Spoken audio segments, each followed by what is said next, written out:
La première nouvelle que j'ai jugée importante, c'est que Vladimir Poutine a signé un décret pour restreindre les prises d'empreintes biométriques, c'est-à-dire le visage, la voix, etc., en les rendant non obligatoires. C'est-à-dire que personne ne peut vous contraindre en Russie, y compris l'État, à prendre vos données biométriques et si jamais vous voulez qu'elles soient effacées, eh bien vous avez le droit de l'exiger. Donc c'était un peu ce qui m'inquiétait pour ceux qui avaient suivi Stratpol à l'époque du Covid, c'est que je voyais que notamment la ville de Moscou prenait le train cette espèce de totalitarisme numérique qu'on voit se mettre en place, hein, d'ailleurs, de manière très davosienne, dirons-nous, en Occident.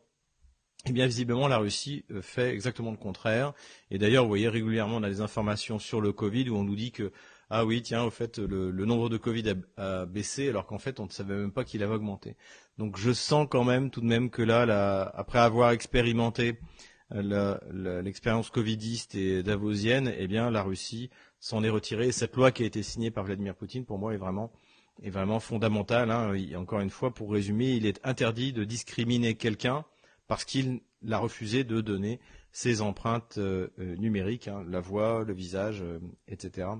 Donc bonne nouvelle pour le respect des libertés individuelles en Russie.